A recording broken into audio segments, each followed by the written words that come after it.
Okay, hello. So just going to do a quick review today on the book Creative Calling by Chase Jarvis. So the full title is Creative Calling, Establish a Daily Practice, Infuse Your World with Meaning and Succeed in Work and Life. So a bit of a rambling title, but pretty much does what it says on the tin. So I really wasn't too sure what to think of this book. I wasn't even sure whether I wanted to read it to begin with. I actually listened to it on Audible. The front cover didn't particularly appeal to me. I know that's a bit of a lame thing to say, but covers do have a bit of an effect on me. I'm quite a visual person. I don't judge a book completely by its cover, but obviously just sometimes these little things, these little combinations of things like to do with reviews and whether someone's recommended it or not, and just a particular thing you might have read about a book combined with the cover, all these sorts of things kind of add up to me to kind of how much they appeal. And this one, I wasn't too sure.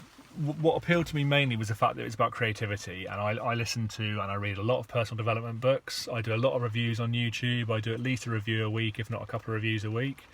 So please feel free to give me a like and even subscribe if you want to see a bit more of this. I try and keep the reviews nice and quick and to the point, just to give you an idea as to whether the book's worth reading or listening to or not. So hope you appreciate it. So yeah, this book, like I say, I wasn't too sure, but I will just give you a bit of a chat about it without sort of too many spoilers or anything like that. So Chase Jarvis is someone I didn't know anything about before whatsoever, but it turns out he's the guy who practically invented Instagram, so ever so slightly significant there. He talks in the book how he missed out on cashing in on that because he actually came up with something called Best Camera, which was an app on the App Store, which did really well really quickly. And then because his hands were tied around different things, he wanted to put more sort of creative input into it, but things weren't allowed to happen. And then Instagram happened and he kind of missed out massively. So when he talks about the importance of failing and moving forward and picking yourself up and being tenacious and having grit, he's in a really good position to talk about that. So he's actually, he's a really good bloke to listen to in terms of success. He's obviously very clever, very creative to come up with that. And he's still successful now. He's got another company, which he talks about in the book as well. And he's got lots of stuff online that you can interact with and videos on YouTube and stuff like that. So he's an interesting guy. It's about 6 hours 41 long. It's very precise. I'm not normally quite so precise, but I'm pretty sure it's 6 hours 41. Overall, he's talking about the fact that creativity is something, it's a bit like a muscle that needs to be exercised regularly. So he says there's no such thing as creative people and non-creative people. That's just something that we're told from a young age. It's one of those things that society tries to drum into us. We're kind of put into a box quite early on in our lives. Generally, if you're not someone who's into maths and kind of logical type stuff, you're someone that's creative, and it just isn't really the case. Everyone has creativity in them, he says.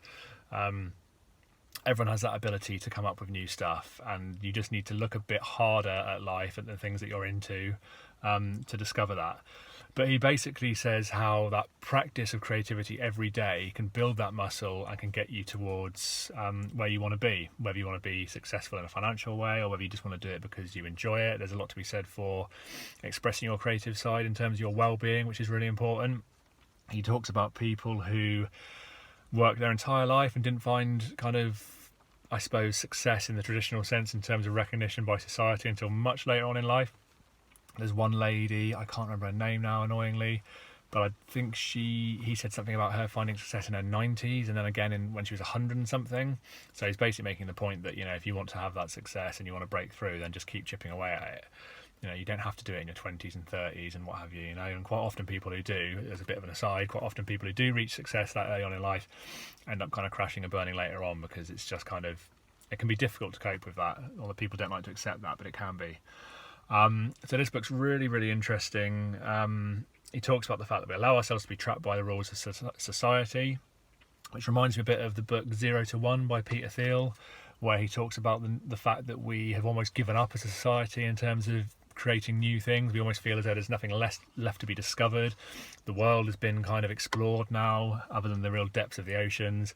No one grows up wanting to be an explorer with that kind of imaginative sort of curiosity.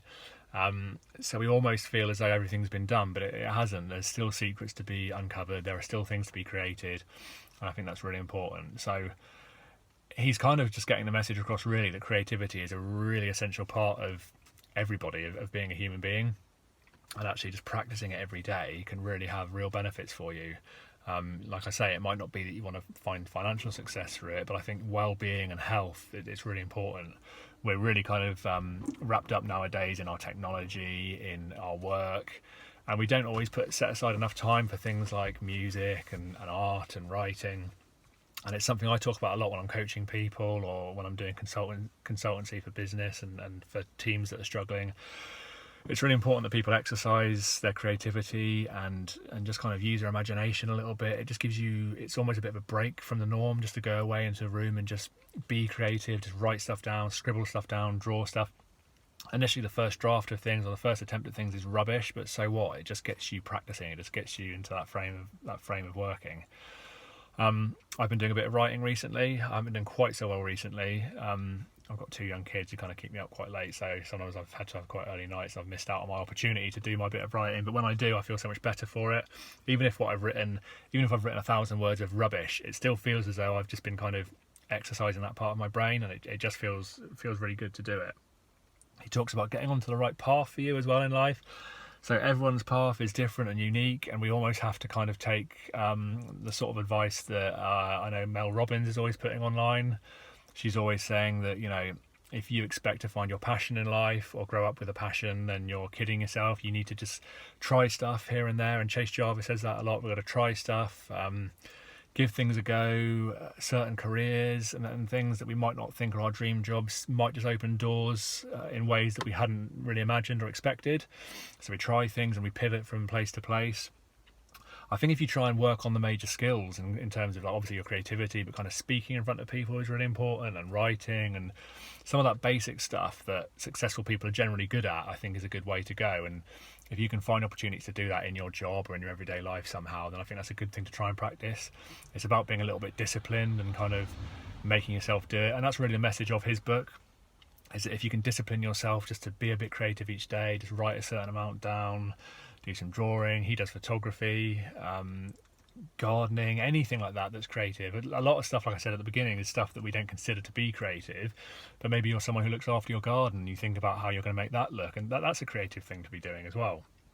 So it's about understanding creativity. And there's a really good quote in there that he gives by Maya Angelou, who basically said that you can't use up creativity. The more you use, the more you have, which I think is really good and really sums it up, because we sort of live in a society where we feel as though our energies are kind of very finite, and we kind of, you know, we do too much too soon and we'll burn out and things. But actually, when it comes to creativity, particularly, like I said earlier on, some people can work their entire lives at being creative and then not find that recognition or that success until much later on in life. So I think it's about starting when you can. Doesn't matter if you're starting in your 20s or in your 60s or 70s or whatever.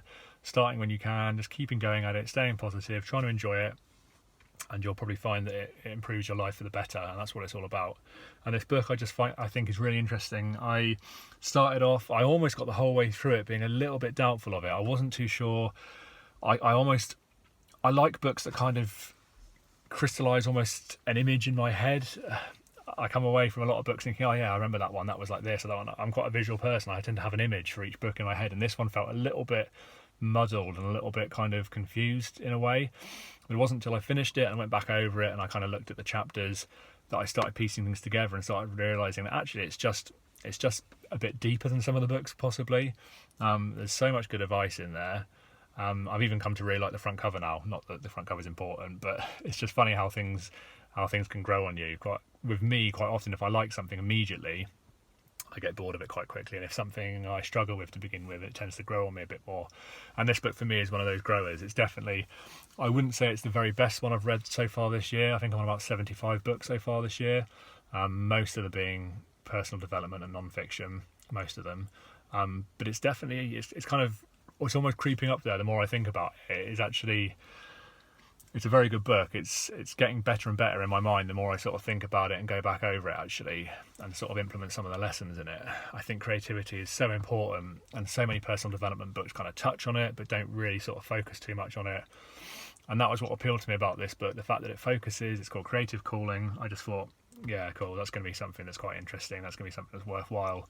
And creativity is so important. You know, anyone who's into personal development will try and practice things like sort of stoicism and being kind of mentally positive, being kind of proactive and volunteering for things at work, and kind of trying to do things to take you out of your comfort zone to kind of to help you grow, to have that growth mindset.